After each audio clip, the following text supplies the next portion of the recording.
Hello, I'm Dr. James Bogash, expert in health and longevity, and today we're going to talk about what to do to maintain muscle mass as we age, because that's one of the biggest things that happens as we get older is we lose muscle mass.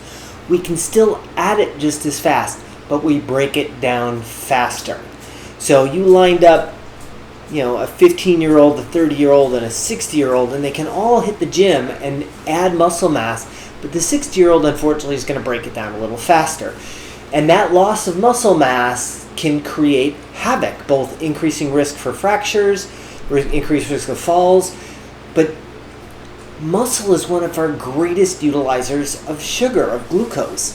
So the worst thing that happens to us as human physiology is poor sugar handling. Nothing sets us up for more chronic disease, or even acute in the case of respiratory viral infections, than does poor blood sugar control. And muscle is one of our greatest tools to do that. So if you're a diabetic and you're not exercising, you're not doing strength training, I don't know what to tell you. You're just going to have to end up throwing more and more meds at the problem over time because you're going to lose muscle mass.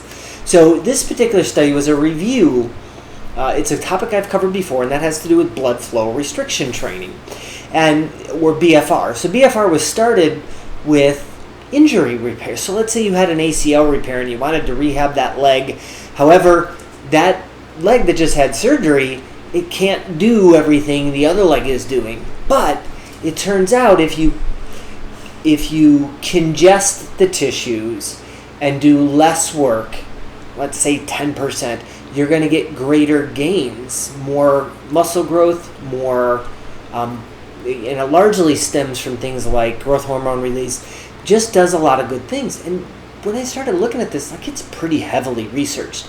This particular study, they identified 363 studies. They picked 10 that they felt were methodologically sound, and looking at 200, and this was in an older population. So what we're doing is looking at how we can maintain or build muscle mass as we age.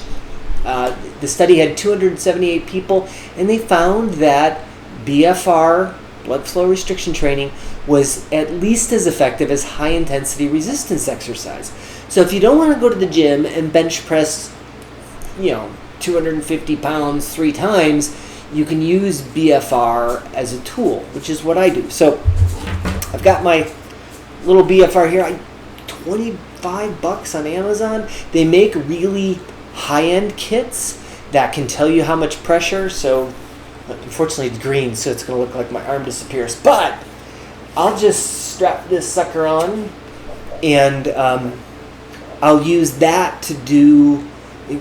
So I can probably do it tighter. The BFR cuffs, the expensive stuff, will give you a objective marker. Let's say you pump it up to, 100 degrees or 98 degrees. There's ways to tell, but that's what the fancy cuffs do. So this one just congests the arm a little bit. And then I go through my workout routine with, the kit came with leg ones. I generally don't do leg workouts. Leg muscles have never been my issue. So this is not uncomfortable, but my arm feels congested. And so I'll do my pull-ups and chin-ups and dips and push-ups and everything while I have this on. And the idea is that I will be building more muscle with less work. And worst case scenario, if this is all hype, and I would suggest that hundreds of studies on the topic probably suggest it's not hype. Worst case scenario, I'm out $25. Best case scenario, I am aging, fighting the aging process with every step and everything that I do. As always, I'll post a link to this particular study in the description. Make sure you like this video, share it with somebody who you think needs the information, and subscribe to the channel.